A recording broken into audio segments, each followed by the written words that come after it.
За би өглөөний хайрс арчилгаа хийх чинь тэр нь хаана вэ гэхээр Хөхөтөөс 90 ордог автобус вокзал гэж ярьдаг. Тэн дээр ирсэн байна. За тэгэд вагонд болохоор арьсан арчилж чадаагүй нэлээд тостаас маркет сэрсэн байна. Тэгэд бүтээгдэхүүнүүдэд бэлтчихсэн. Одоо тэгэд арьсан арчлаа. Тэгэд хэрхэн арьсан арчилдгаас та нартай харуулъя гэж бодлоо.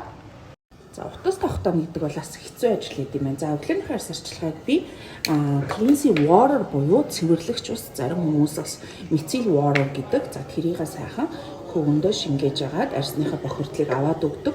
Яагаад тэгэхээр би жоохон тослог холмог арьстай. Тэгээд тослог холмог арьстай хүмүүс өглөө оройгоо савнгаар угаагаад ахаар арьсны жоохон тослогдох марк айгүй ихсээд идэг болохоор арьсныхаа балансыг барьж өгөх зорилгоор зөвхөн оройн арьс арчилгаан дээр угаагаад өглөөдөө ингээд цэвэрлэгч усаар цэвэрлждэг байгаа. Тэгээд нэг хөвөнгөөр цэвэрлэхэд яагаад ч юм хангалтгүй юм шиг санагддаг болохоор ерөнхийдөө хоёр хөвөнгөний тусламжтайгаар ийм зөөлөн цэвэрлэгч хэрэгжилж байгаа. Энэ удаад болохоор Self Efficiency-гийн цэвэрлэгч усыг ашиглаж байна. Мөн л адил Beauty Secrets маань аль биесээр Монгол улсад борлуулдаг. Тэгээд маш гоё зөөлөн.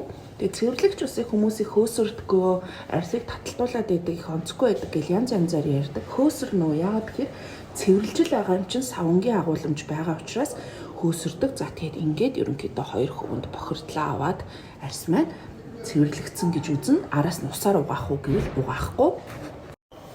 За ингээд сайхан төнөр падаар арчиж өгөө. Тэрийг сайхан арьсандаа шингээгээд өгсөний дараа тосоо ашиглан. Тэгээд урьдчилан богоонд ашигласан Luvon брэндийнхаа энэ бамбутай сайхан тосыг олж өгвөл би жоохон нэмгэн төрхөд яа тэгэхээр би жоохон тослогдох мэдрэмж амар дуугүй.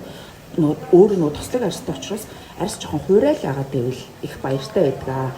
Гэлээгаа тослогдоод байгаа бол тийм сайхан мэдрэмж бол биш. За ингээд сайхан тосоо мэдээж төрхөж өгөөд тосоо шингээчин.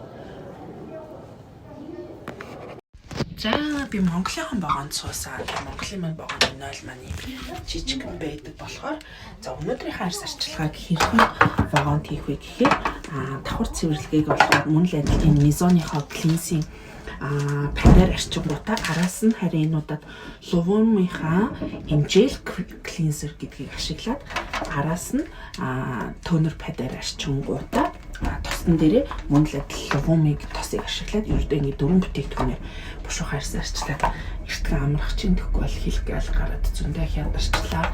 Тийм байна миний хайрс арчилгаа.